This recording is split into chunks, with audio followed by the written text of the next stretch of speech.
Yes, good evening from Johannesburg, ladies and gentlemen. I'm back on TV. My name is Tbo Touch, and welcome. Let's have it out. I love it.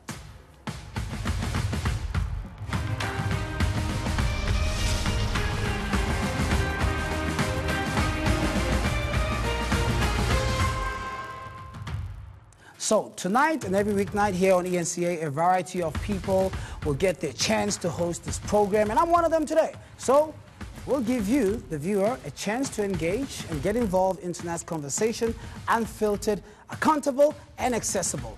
Historically, some of us, the industry, which black people have major consumers, or we as major consumers are in clothing and alcohol. Look at it. Black people consume more alcohol and clothes than anybody worldwide. However, with time, some have moved beyond just being consumers, like my brother, Chika Onyeni, who published the book on the capitalistic nigger, saying, why do we consume more than we produce? So, tonight's conversation, we have to talk about being producers and those in the industry with growth, either than being in the minimal or many in other cases, be it you are a David Klale out there or a Tbo Touch. We're going to talk about it tonight. But not because that there isn't demand for products that we produce, but rather these business owners are probably unable to tap into the value chain. How do we get our products out there? They are unable to create networks, relationships with major retailers, and we'll see their products, will it ever get showcased on the shelves or significant stores out there? Tonight, we take a look at how we begin to own business value chain as business owners in sectors which require an understanding and access to value chain. We tackle the questions of why it is the distribution that determines the success of a black man in South Africa. You can be part of this conversation right here, right now. Your boy's in the building, so do the right thing. Tweet us at ENCA using the hashtag LHIO.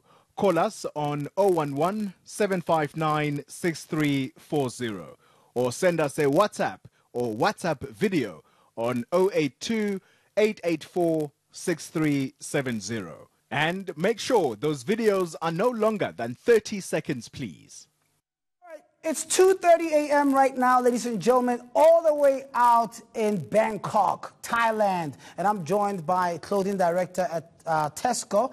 And Sunil Jain is somebody who's very enlightened with what's happening here in South Africa. He's the former GM of the Adcon buying and all the, when you bring your products to Adcon, you want it on Adgers. He's one of those guys who will make a decision. He was there for 5 years, and I'm privileged to wake him up at 2:30 in the morning. Good morning, Mr. Sunil. Good evening to me. How are you doing? Welcome to the ENCA show. Thanks very much, Tabo. Good evening to you. And yeah, certainly an early one for me. Well, thank you for being up at this time. The conversation is, I think there couldn't be a better time to have this, but you experienced a lot of credible designers in South Africa who could not have their products on the shelves. And part of the issue is we're good in creating, we're good in conceptualizing, we're good in crafting, but our products don't make mainstream. Coming from an Adcon or retailing perspective, where are we getting it wrong? So I don't think actually, firstly, I think South Africa and Africa in total has a fantastic, vibrant designer and design idea-based economy and a lot of talented people I met in my 5 years there. I don't think people are actually getting it wrong in that sense. I think there's a number of factors that, in my experience, we could do to support. Certainly in my time in Adcon, we did have a partnership with local designers. Mm-hmm. I think the main thing for me is a combination of factors. Okay. It's never one thing right, and there's never one thing that's wrong. So actually, if you look at it, Tabo, my experience of new designers were fantastic ideas, but how to commercialize them, that's the first thing. And really understanding who the customer is that you want to serve, as opposed to serving yourself and your creativity. But I want to take a look at how the past 10 years we've produced some credible designers. There are some amazing fashion shows we've had, and I'm sure some of your buyers who reported to you while you were at Con will present the idea to carry local brands. But now we are left at one conclusion, is that probably blacks don't support blacks, or there isn't any reception for great black producers to make mainstream shelves. Why, during the time where all these great designers showcase the best of their work, we still had international brands, you know, occupying most of the shelves here in South Africa? Yeah, I think, look, you know, like any industry, it's not a question of just supply and demand. I think everyone, if you're being absolutely honest to yourself, you're in the business, you're in the business to make sure that you turn a profit for your investors, for the company, for the people who work for you in the company. Certainly in companies like in the South African companies that you see there, be it Woolworths, Edgar's,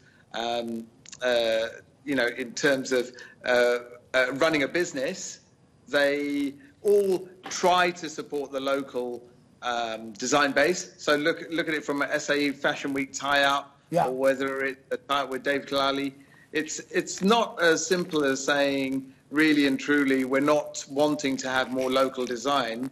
But I used to work with local designers. We've offered bursaries for a year and so on. I think the first thing starts with the education process. I mean, if I think about myself, I came into industry over 30 years ago.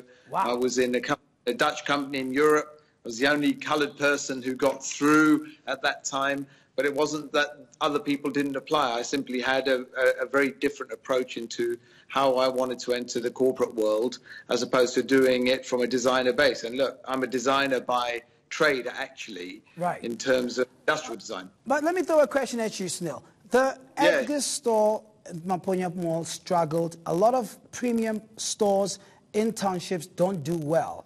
And I know from the automobile business that there were some big brands that had to shut down also in Soweto as a pilot project, because we still have this idea, if I bought it in town, it's authentic. Now we've grown, we've matured.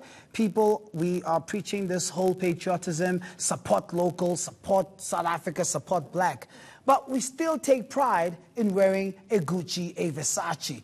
Are there any way or any chance in history, you being one of the head decision makers in Thailand, in the Far East, I know you are involved in, ensuring what makes it on the shelves. Do you think our local producers, manufacturers, have any room of exporting their talent or their product overseas?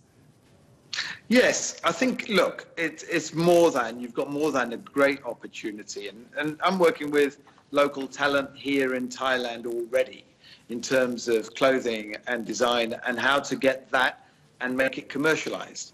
And to be fair, that's what you've got to think about when you're a designer. If you really want to go and go big, then you've got to take those steps. But from my point of view, before you go big and try and do it internationally, you've got to really consolidate what you can do locally. If you don't get it right locally, it doesn't always follow that you can do it overseas and nationally, because with that comes a whole new set of challenges.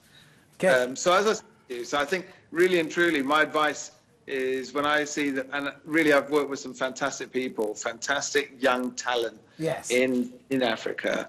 I think there's absolutely no reason why that can't be done. I think there is a big appetite, especially now, for people to be more individual, to have something more unique. People do want to support the local base. It's not a question that they don't.